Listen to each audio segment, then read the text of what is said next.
My name is Olivia Tutu, the host of Unscripted with LIV, a podcast that will change your life. I'm talking about raw, relevant, yet relatable conversations with go-getters, trendsetters, and inspirational figures. Another week, another episode. Welcome back to my podcast channel. My name is Olivia Tutu, the host of Unscripted with LIV. If you're new to the channel, thank you so much for coming. Don't forget to subscribe and share this particular episode with two of your favorite people. And if you've been a consistent listener, thank you for the love and the support, the viewers too. Now, I am super excited today. Today's like one of the best days in 2023 because I am with the one and only Jito Kayumba. Hi. Hey, how are you? I'm good. How are you? Fantastic. Thank you. Welcome to the podcast. I'm glad to be here. And thank you for extending your invitation. We should be thanking you for giving us the space and the time in your busy schedule. Sure. No, it's my pleasure. From what I know from social media and pretty much social media, I feel like I've got a couple of questions that I would like to ask before we get into our conversation for the day. Sure. First of all, if you were to describe yourself away from your title and what social media knows, who would you say Jito is? So first and foremost, I'm a Zambian who's very proud to be a Zambian, to be, an African, somebody who comes from a culture that is steeped in Ubuntu, right? Ubuntu is really loving your neighbor in a way that appreciates that their conditions impact you. That I am because you are. If somebody's unwell or has problems, then it should affect you. So it's important for us to appreciate our interconnectedness and care for each other. And I feel like life should be driven by that level of empathy. So that's part of what makes who I am. I believe that what has made me drive to maybe be successful in business from a private sector perspective. Now I'm a public servant, so I can't call that success because I work for you, I work for the people, right? But largely what has brought me to this stage, being a proud Zambian, as being part of who I am, being somebody who's always been ambitious not for the purpose of just self-aggrandizement, if you will, but to be able to fulfill a purpose, to be of service. Because, and I'll tell you a short story because it's very much connected to who I am as a person. When I was a child, anyone who's watched my TED Talk has heard this story, but I'll share it again, right? As a child, I never forget this. And I think it rings in my mind every so often. And I think it really formed the character that I am from a professional standpoint and just my worldview. It's being somebody who could go to school, having had a meal, right? Wearing clean clothes, being driven to school, and I'm there in the car with my father, and I'm looking out the window, and I see someone my age, roughly 8 years old, walking to school barefoot. You could see their tattered clothing. You could see that they were coming from a place of difficulty, but they were going to school, and you feel a sense, you're overwhelmed with almost guilt that this world is so has so much disparity, and you feel that it's unfair to a large extent. How is it that this person was, first and foremost, does not deserve the condition they're in, and perhaps neither do I, but the fact is we are dealt cards differently. People have certain things that we don't choose, and that led me to think around how do you make society better? How do you equalize access to opportunities? How do you create provisions for people who perhaps don't have, or who were dealt cards that don't give them access to certain basics that we need, because there's certain things that just have to be in place, like education, like food, like shelter, and so on. So that is what has formed a lot of my character, and that sums up who I am as a person. Nice. Now, you are, I hope I get this right, you are special assistant to the president. Yes. Investment and finance. That's correct. Right. But before now, you were initially a businessman who had your own craft going on. Correct.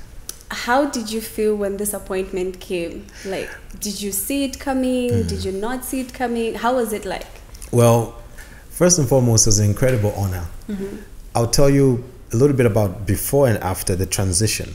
So I was building a firm with some friends of mine. I was in a partnership. We owned a company called Kukula Capital.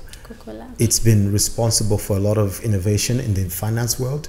It was the first private equity firm owned by private individuals in Zambia, which raised capital from offshore. I mean, most of the money, frankly speaking, is out there. It's not really within our borders, or at least the capital that's willing to be given to young gentlemen who can apply it towards investments that are different, that are unique, like startups, like companies in the early stages that are looking to essentially scale. So whether it be technology, like we invested in .com Zambia, we invested in Better Now Finance, we invested in Post.net, in More Beef. We had multiple companies from different sectors. We done real estate and so on. Now, with that, I built some understanding of business. I was in the work, and having that, with what I've said earlier, that sense of empathy, sense of connection to people around me, and the feeling that, what we do should always create value for others. And what made me do what I did prior was job creation. I love the idea of, I do business, and I do business in such a way that it should, go into enterprises where new jobs will be created, new assets will be acquired, so that there's movement of finances or funds in the economy that essentially makes people's lives better, right? Now, I had the privilege of getting to know the president prior to him becoming president. So in the context, because he himself was a successful business person, so he's someone I looked up to. I saw him as an incredible mind. He's such a, in all honesty, I'm not speaking because he's my boss, right? But he's a genius when it comes to business, and his mindset and his clarity of mind, his vision. It's incredible. And we started to run into difficulties in business. I was often frustrated. I didn't like the way things were going. As a private sector business leader, to some extent, I felt that government was not doing what it was meant to do in terms of creating an enabling environment. And I saw that this gentleman definitely had what it took to take us to a place where we could, essentially build success in the private sector, because I know what that means in terms of improving people's lives, creating jobs, and so on. So now, with that being said, my affinity to his vision brought me somewhat closer. So there was familiarity. I did not know that he had it in his mind that I would be an advisor, but I definitely had it in my mind that he'd be a great president. So, so I think after him bearing witness to the work I had done, and would exchange ideas, would have conversations about him. And I didn't know that he was probably interviewing me for some time. Like, hey, so what do you think about? How would you? Then I would answer. I probably would answer correctly, because then, as fortune may have it, the people of Zambia made the choice that they made, which I 100% believe was a wise decision. And he called me for a discussion and essentially made the offer. And of course, you can never refuse such an honor, right? I had to give up quite a lot. I gave up a great career. I stepped down from a few boards. I was sitting on the Airtel board, and a few other companies stepped down, and also walked away from a partnership which I loved. We built that company over 12, 13 years. And having that freedom to go and hang out with my friends at the capo or do... Wait, you don't do that anymore? I don't do that anymore. I feel like I'm in a world that it requires seriousness, it requires focus. Of course, look, I'm still relatively young, and there's nothing wrong with a person going to the capo or going to any other social environment, but you also have to recognize the fact that we are at a special place in our economy at the time when we come from so much difficulty. There's a lot of fixing that needs to be done. There's a lot of mess that we found. So we can't be playing. We have. That's why he says work after work after work, and we are working very hard, right? I saw a meme that said no party after party. It's work. But when we deliver this economic turnaround, I'll be proud to show up at the capo and maybe have one or two. So you've spoken about how it was, but also, for a lot of people that followed you before you became special assistant to the president, saw the vision you had for the private sector and the business world and stuff like that. Did you ever at some point see yourself transitioning, becoming a public servant, or for you it was always? And also, how did you take that? Yeah, it's a really good question. Deep down, you often imagine when, say, for example, you're doing a project. We did some power projects and real estate projects and so on, and you'd say, if I were on the other side of the table, if I were a regulator or a public officer, this is how I would treat the private sector. I would open my doors. I would facilitate transactions with speed. I would work with them as partners, we're not in competition with government. If you're a private sector, you are a partner. You supplement government efforts to create jobs, to build up a good social environment. So that's how I used to think. So every private sector leader has that flirtation with, if I were on the other side, I would do this. So indirectly, yes, I had a sense that if it came to pass, then I would come in such a role. But the fact of the matter is, it was never the long-term aim to be in public service. And I really consider this a calling. It fell on my lap by God's grace. And, you know, as a true believer in God, I believe that He's opened this door, and I felt it in my heart that I should accept it. And I have. It's not easy. But the transition has been one where you go from being somewhat private, you know, in the sense that no one really knows you well. I mean, some people knew me. Yeah, you know, on social a media. lot of we knew you. Okay, fine, but not to the extent that I'm known now, because now the context of public service is different. You know, is different, and you are held to account for many things. A lot. And with that comes a lot of scrutiny. Some people take scrutiny to another level because now there's politics involved, which means that some people want to attack you because they feel that, you know, it's politically expedient to do so. Some may want to create stories that are not accurate. It happens all the time. And some may say things that are not positive or pretty negative, actually, deliberately. So, and you feel like, so you become a target for those things. So that's been one of the biggest things about transition. But fortunately, is I experienced a bit of that before.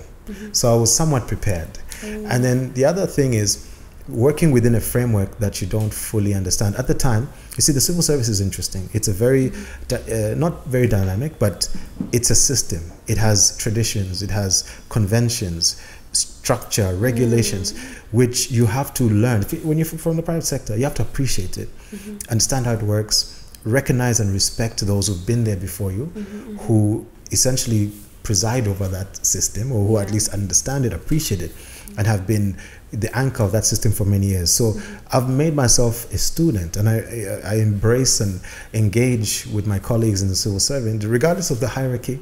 I'm privileged to be at a relatively high position, but even if someone is a few notches below me, it doesn't mean that I have to somewhat pull rank on them. I have to engage them in a way that makes me say, hey, you've been in the civil service for 20 years. How is this done? And then you collaborate to create an outcome that we all win by. So that is one of the new things that changed. And of course, I'll tell you, this is my first time having a boss in 12 years. Right? Yeah, because I was running the firm with my friends, right? So we're answerable to the board, but we're all shareholders and so on. So now I've got a boss, and not just one boss, but a boss who's got 19.6 million bosses. Right? Wow. Yes. So that's the reality, right? This is what public office is that the constitution, the republic is owned by the citizens. And if you are a public servant, you are answerable to them. You're tasked to serve them, to fulfill a mandate that meets their expectations. So that is a whole new level of scrutiny, right? Not just a few shareholders, but millions of people. Millions of people riding on you. Now, let's get back to when you just got out of college, right? And you started out your business journey and stuff like that. What was your first business, and what inspired you to get into business? Because you would have just said, oh, let me get into employment. But you decided to create businesses and forge through like that. You know, I was always an entrepreneur to some extent. So even when I was in university, you would sell stuff. I mean, I had a cooking class. Ooh. So I was fortunate to go to Canada. I studied there. And while I was there, of course, I was awarded scholarships and things like that. I was very diligent in my conduct over there. And one way in which I got by to, build myself up, take care of additional costs. Fortunately, I was supplemented quite a bit. But the fact of the matter is, if I wanted additional liquidity, I had to make a plan. So I had call center jobs. I once worked as a dishwasher. For some time, there's a club there, a very posh club called Time Supper Club. But I was in the back, doing the dishes. It's okay. I was a young student, no shame in the game, Beyond that, I did, but that's on the work side. But I also did. I had a friend who used to move things. So if a person's moving from one apartment to the other, he would charge money to move their boxes into trucks. And I used to help him, and we would share the money. So I did that. I did cooking classes because I had this thing called Afrofusion. So you Google it, you might find something on it where it's like an advert. Okay. Where I will Google that. There's so many things I did to make not just ends meet, but to supplement finances.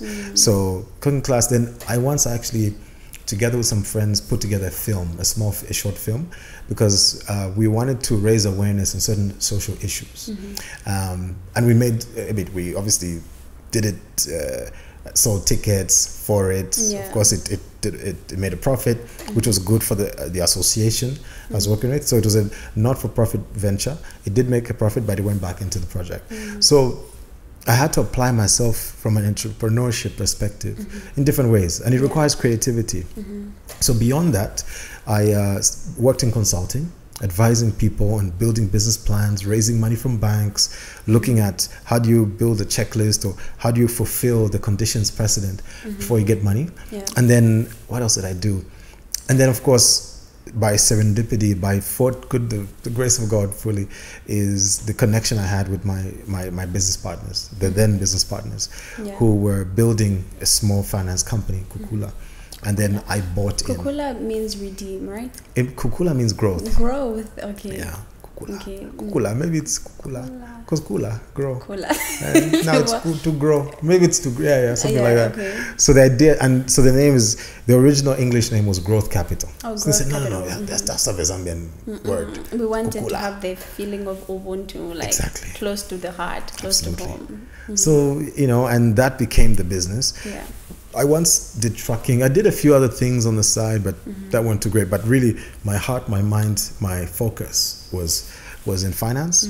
And we acquired companies. So I was exposed to everything from cattle to dairy to, what else did we invest in? Real estate, basically office parks, technology, SME finance. So I got to understand business in so many different realms. Yeah. So yeah. Now there's this saying that most of the times when you're on the other side of life, or on the other side of what's happening, you think you'd do better. Yeah. Right? And you said something like that when you were in the private sector. You thought, okay, this guy should do ABCD. Yes. So have you managed to take the lessons you learned from the private sector, from your businesses, into your current office? Absolutely. And I think that's why I am in the office I'm in, is to be that link with the private sector, to be that, not just link, but that voice of reason who understands what the private sector needs to do to achieve their objectives. Because if the private sector fulfill their objectives, then they bring more investment, they create more jobs, they get more economic activity going, they pay for more stuff. It creates activity, which is good for the living standards of people. Because usually cash flow and those things are obviously required to catalyze economic growth. So with that being said, I do engage with the private sector, not traditionally, with complete due respect to those who came before me, right, within the roles that I'm in. But the fact is, I engage with a deeper sense of understanding, and I engage much more openly. We're closing transactions, recognizing the parameters, the conditions, the checklists, the processes. I can understand the legal due diligence, the commercial due diligence, the return metrics. There's certain fundamentals that have to be in place before a deal gets closed. Before you get a big power station, we just closed one of the largest deals this country has ever seen, right? In energy, you'll be seeing the development of solar power plants across the country. So we're at a very special point in history where you're going to have so much going on. There's new mines opening, new power stations I mentioned, of course, agricultural and processing plants and logistics facilities. We are really moving into a special time. So me saying that is coming with confidence because of my understanding of how I used to see business and investment before and what I see now, and the seeds that have been planted over the last year and a half and how they will now begin to germinate. We're coming into the next few months actually, and then we're talking about a year from now. Zambia will be in a completely different space. From a GDP growth perspective, from a currency perspective, you see it's depreciating now, but it will turn around, and all these are our own course. So this is coming from my understanding of the private sector. Nice. And of course, while you're tuned in to Unscripted with LIV, make sure you're sipping on some good cup of coffee, tea, water, juice, or whatever beverage best suits your needs. Now, getting back into the conversation, are you still doing business before we get into how you balance up things? Are you still doing business, or are you now completely into public service? How is it like? So my time is fully devoted to public service. it requires that. The expectation is that I have to devote all my time. But the fact of the matter is, I'm working for the head of state, trying to support him from a finance and investment side of things to execute on his mandate, right? And so my time can never be divided. I think in life, one must be focused. You have to apply yourself in a very clear and specific manner. So, but of course, it's also important that in life, you have investments in place, because guess what, I'm not going to be in this role forever. You know, I'm here for a limited time in this role, so naturally, you know, the business is running without me, of course, so I don't have to be present. Also to avoid things like conflict of interest and so on, I just, you know, stay arm's length as a shareholder, but not a director or as a person who's employed or something like that. So I do have something to fall back on when I'm done with this role, because I love venture capital, I love venture finance. I mean, fortunately, I'm still relatively young, you know, got a bit of time, relatively, so I can go back and do those things and continue to build the company. And fortunately, in a role like this, you get to build an international network. So now I see things from a very different perspective. Now, so how do you then balance up your family life and your work life and your businesses? Because in as much as you're not physically present, you also have to check on it from time to time and see that things are moving smoothly, right? Absolutely. So on the business side, you have to have good partners, good people you can depend on, people you can trust. You have to have good governance systems in place, boards, accountability systems, audits, things like that, so that you're just tracking what's going on. I think that's key.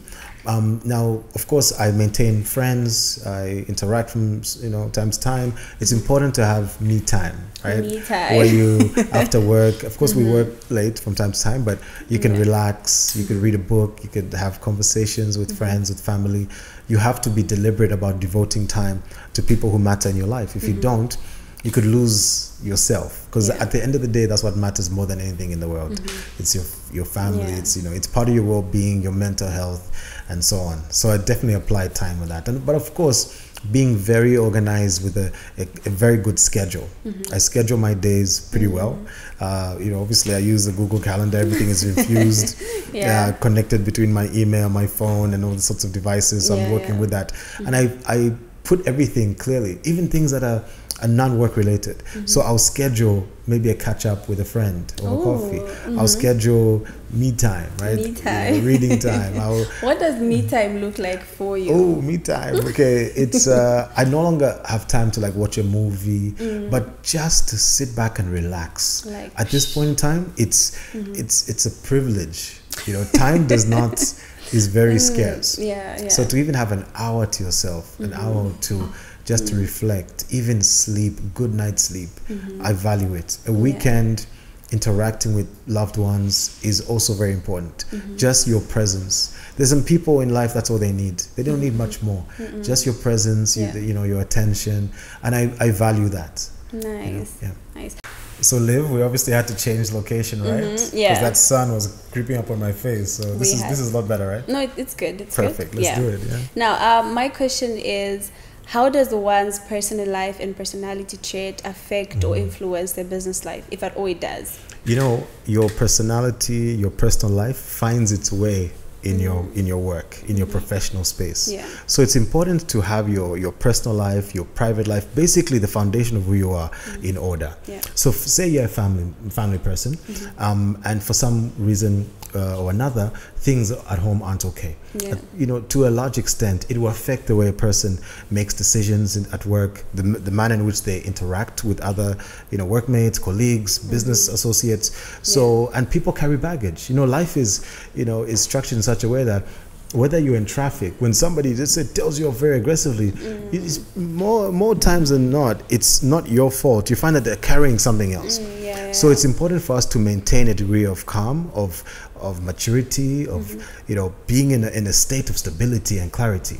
And the way we achieve that is, one, is to put our house in order. You know, let's go into workplaces, into businesses, into any sort of professional environment with one where you know for a fact that your foundation is strong, that you don't have any issues that will have a negative impact on the environment that you're in. You know, I've always been a person who believes so much in being a positive contributor to any environment that I'm in, whether it be work, whether it be anything, because I know that, you know, a positive mental attitude, a good mindset has an impact on productivity. You're much more creative when you are thinking good thoughts. When you have negative self-talk, doubt, it leads to things like gossip, insecurity, which leads to, envy. It leads down a very negative road. So it's very important that we as people maintain a strong degree of stability. For me, I find my peace number one in God. Anytime I have an issue, I take a moment and I pray. To me, that there's no better way for me to find peace and to recalibrate my day. I could be having a bad day for whatever reason. Some things are not working out. I may have had an argument. And again, these are human things that happen. No one's perfect. So for me, prayer helps. Recognizing that, you also have to have, you have to recognize that where you're wrong, right? You also need to learn how to forgive. Need to learn how to apologize where you've obviously not been the person who's been right. And also have sufficient empathy to listen, not to talk to people, to listen, to respond, but to listen, to understand. And to me, that's a very important thing in life. And I think everything else works out, just fine. Now, you have been, I'm emphasizing on the fact that you've been on both ends, both the public sector and also the private sector. But I do understand to say you have one vision for the country. Yes. What's that vision you have for the Zambian economy? This one I have to recalibrate the mic for. Okay, well, let me be honest with you. It's a very heavy question in a good way. It's a great question.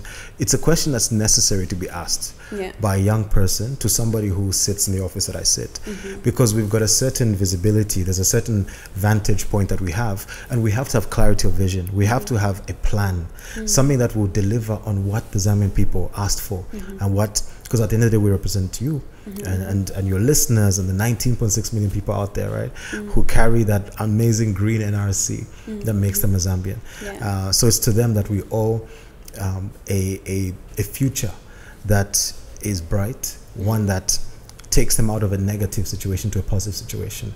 So in order for one to now begin to articulate where we're going, what the plan is, one has to appreciate where we are and what brought us where we are. You find this government has inherited, to put it very bluntly, a mess. Inherited debt, inherited the rot of, let me not say inherited corruption, but found that the effects of corruption had created an environment, a system that largely was corrupted. And that it has to be unwound. Learning new things requires unlearning certain things. That is from a system perspective. So obviously you have to change personnel. You have to implement, not only have new personnel, but those who can toe a certain line when it comes to implementation of policies which are part of the New Dawn's vision. This is really the president's vision. It's a new beginning for Zambia. And part of that is, one, not only recognizing the debt, that there's a problem, but the quantum of it and how that problem affects our ability to execute the mandate. So you've got a certain amount of money that you owe, which blocks any availability of resources to invest, to spend. Spending creates economic activity. Investment, it does that. It's part of what gets things going. Now, because you've got limited, what we call fiscal space, which is really the amount of money available to do anything with, right? Because when you have a treasury where a certain percentage, a significant percentage is for emoluments, for the public service, you've got another portion, which is almost half, which is for debt servicing. It leaves very little to do anything, to build schools, to facilitate things that really make life worth living as a citizen of Zambia. So now you start to look at the big sort of elephant in the room, the debt, and you engage stakeholders, you engage creditors, because these are the people you owe. You have to agree, how do we now work this out? Can we reschedule? Can we restructure? To what extent can this debt be reduced, right? By way of a haircut. And all of these are ongoing processes. We're coming to the end of that. Once we have clarity of how we deal with that, with the hard work that's coming from the central bank, from Ministry of Finance, among other stakeholders, we'll now have a clear view of how we can apply funds in the future. Because guess what? We live in an international global ecosystem, which where we source funding from various platforms, from portfolio investors sitting out of various jurisdictions who put money in this economy. Let's say, for example, they want to make a yield on, treasury bills, on bonds and other financial instruments. Now, if they're holding back, and this is what's causing the currency depreciation, they're holding back because they need to have clarity on what the future holds for the debt that exists. That creates an issue. But now that's being resolved. That's part of the vision, is to clear the debt. Once that's out of the way, you can now execute on investments. You have more money for CDF. We've already demonstrated the desire to make sure that communities across this country are equitably financed, where there's enough resources for people, whether it doesn't matter which constituency you are, what province, all 10 provinces, all 156 constituencies have access to a significant amount of funds, more than in our entire history. Now, the amount of money that's available can help build schools, provide for water reticulation, healthcare. The president has an enormous amount of empathy for people in these communities and wanted to take away responsibility from Lusaka, where decisions are made about, places like Shiwangandu or further out, like Shangombo and, you're talking Kaputa, but where the people there who know the community more than we do in Lusaka, they decide. So no, here we need a borehole, here we need a road, here we need a milling plant or so on. And that is, so part of the vision is to decentralize. Give people the money, they know what to do with it. Then is to drive foreign direct investment together with local direct investment. Because you have to remember, you inherited a mess where there's money is not available, it's finished. No money, so now you have to pull it in. Countries like Singapore, wealthy, they worked with the international community. That's why the president engages outside, is to bring money home, to help this country grow. And once we bring this money home, we go build more roads. We've done PPPs. We go build more infrastructure, power infrastructure, keep the lights on, no more load shedding. So we can power the mines. We've got a vision to develop 3 million metric, well, not develop, to have output of copper of 3 million metric tons. Not just extracted, but processed, so that copper wiring, copper components for electric vehicles are made here in Zambia. Think about the jobs that are going to be created from that. It's incredible, the amount of investment flowing to this country as a result of not just international engagements, building of goodwill, building of confidence from the international community into this country will transform this country together with us. And we're saying we want joint ventures.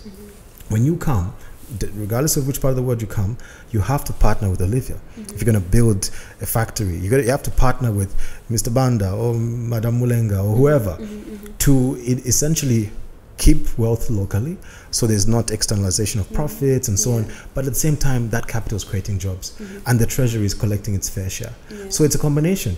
And then of course, so now we're talking about infrastructure development through PPP, so we're not stressing the treasury. You're now using the treasury for things that matter, like giving money to our people in the constituencies, people of Zambia, of course, investing in hospitals, investing in schools, making more teachers available for the students who are making education free for. You have to remember, education is not free from grade 1 all the way to grade 12. We want to do more meal allowances, bursaries, so more people have access to quality education. And you know where this is coming from? I'll tell you a short story. I hope you don't mind. Okay. It's coming from a serious degree of empathy on the part of the president. Seeing where he came from. This man sees himself as a villager, right? Born in a village. No, it's a fact. Born in a village. In a thatched house. This is a story he tells us, and it reminds us. This is why us in the president's office, in the civil service, we're glued to his vision, because we appreciate where it's coming from and why he thinks the way he thinks. When you're born in a village, in a grass thatched house, and the midwife who's delivering you is your grandmother, because there's no medical personnel. And then you survive because the mortality rate for people who were born during that period, during the time he was born, children wouldn't make it because those facilities weren't there. So he happened to make it. Now, fortunately at the time, KK had a free education policy, right? So he was able to now grow up in a way that he had access to education, and as we all know, education is the greatest equalizer. So this is all part of connected to the vision. He's able to go to school to learn, eventually become an economist, right? At UNZA. First time having, I think talks about the first pair of shoes, or something, coming to the city, to be at Unza. Yeah. And of course, from there, being a very top student, and of course, the rest is history. But the moral of the story is he had visibility on the plight of the villager, of the mother. Yeah. And I'll tell you something else, and I know that this is something that has also made him push CDF the way he has. In a village community where there's no borehole, there's no water reticulation, there's no maternity ward, which is why he wants CDF to have a provision for maternity wards because of his own birth, right? And he wants no Zambian to ever be born in the condition he was born in. Then you've also got the element of school, free education. We've made education free. Oh, this is connected to how he saw the world from his vantage point. Then you look at the mother who would walk for kilometers. And this is literally, and I see this image, I've never, of course we've seen it, we're Zambians, we go to villages, we've got relatives in these conditions, but you have a woman in the village who walks miles, walks kilometers to a water body. She's carrying firewood like this, and then on her head, there's a bucket of water, but this side, she's holding a kid. And every day she has to do that, to just live a normal life. That he does, you can see that this man is attached to that. Why am I telling you this story? Because the vision that you ask, what is our vision? It's connected to that. You resolve that, you resolve everything else. The economy, everything's also be in place. Education, healthcare, you name it. Because you and I as citizens, we can go off and build businesses, we can create things, because government at the end of the day is obviously supposed to create an enabling environment, a safe environment where you've got a proper police force, you've got electricity, you've got roads, but at the end of the day, the job creation drive is really the private sector. Of course, government can own certain institutions. Government is a big employer, obviously, but you have to do what the rest of the world did, especially the developed world. They created a strong enough private equity that can, private equity, sorry, that's the word I came from, private sector that sustains the economy. This is why when you see stock exchanges around the world, you can measure the health of an economy just by the stock exchange. You see that New York Stock Exchange, the numbers are falling, you know the economy has a problem. Here there's a mismatch. So we need more, I could go for hours on this subject, but I thought you should understand that. Now that's a very powerful vision. There's like a lot, but I love the fact that everything else is sort of coming together. Now we're running out of time. I have a couple of questions I would like to ask that are sort of relating to more of your personal life, so that we wind up. The first question is, what's that one thing you learned growing up that you feel has propelled you to where you are at today? I learned maybe not one thing, because success and anything that propels you forward is a combination. Life is a jigsaw. There's things that make up one thing. The one thing is have clarity. Right? That's the word I'm going away with, clarity. Now, clarity has come with focus. People want to do so many different things. Mastery has to be achieved through focus. You think of Beyonce, think of Cristiano Ronaldo, think of Messi. These people are all in different crafts, but they're known for one thing. They've mastered, they focus their energy in that area, and they become the best at what they do, and that's what has propelled them to success. So that's the other thing about focus, right? The other thing is consistency. And persist. Don't be afraid, don't be shy to seek. I believe what the Bible says, seek and you shall find, ask and you shall be given. Do that. Be confident. Confidence is a very important aspect. I grew up in an environment where, I hate to say this, but hey, I'm going to say it anyway because it might help somebody who's listening to this podcast, that, being a young Zambian, being a young person, you're told, right? Yeah, but guess what? We live in a competitive world. You have to be aggressive. Our friends are leaving us behind. You need to go, you need to work hard. Go harder. Yes. And you should never be shy about that. And associate with people who are going the direction you're going. You associate with negative people, gossipers, haters, you stay. You're not going to move. But you talk to people who have ideas, who are progressive. They will help you. And then everything also fall in place. You find your vision. And then maybe one last point is find your purpose. That's the last point. Find your purpose. Your purpose. And your purpose, your purpose is connected to the thing that pains you the most. I told you a short story about the president's story, right? I feel like that gave him purpose. Now, I also know you read a lot. What's that one book you would recommend to somebody who's watching or listening right now? Like that one book. I would say I'm going to have to cheat here by saying 2. But I will say, the foundation is the Bible. The Bible. Incredible book. There's every life lesson you need is in that book. And the Bible. Incredible. So I would say that as the foundation. But if you want to achieve, if you want to understand the science of success, you have to read Think and Grow Rich. Now I will, yes, by Napoleon Hill. When I say Think and Grow Rich, you have to also recognize that the title is very misleading. I posted it on my social media. Some people are saying, "Oh, you just want people to focus on being." I said, "No, relax." You know, the choice of words by the author who wrote that book starting in the 1930s or something, a long time ago. What he was trying to do is to get people to think about achievement, because everything when it comes to achievement has to be measurable. It has to be time bound. It has to be clear. There's multiple factors you get from that book. But the point is, it could be you're trying to be the best swimmer possible. You're trying to be the best football player. You're trying to be the best public speaker. It's not just about money. It's about achievement. And the science of it. What activities you get into.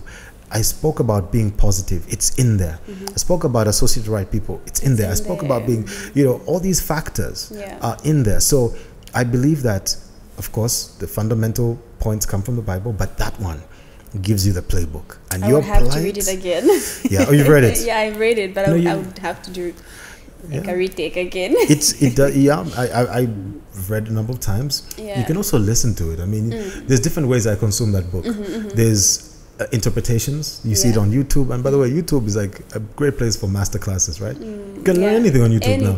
So now we've come to the end of this episode, but before I let you go, when all is said and done, under a minute, what would you like to be remembered for as Jito Kayumba? I want to be remembered as somebody who made an impact on his world, the world around him, his immediate world. We're talking the community, the country, that I was driving things that helped create jobs, that improved living standards of people, that I worked first and foremost, helped set up a company or helped build a company, Kukula Capital, that employed over 2,000 people, that will, God willing, in the near future, employ more than 5,000 people, that I came into government to serve, that I delivered on what was expected on me within my small role, that I helped the president achieve his objectives, that people got employed, that people got out of poverty, that people became wealthy, that this country became a different place, that it became a place that the Zambian could be proud of, and it's a place that the world can talk about. That's what I want to be remembered for. Wow.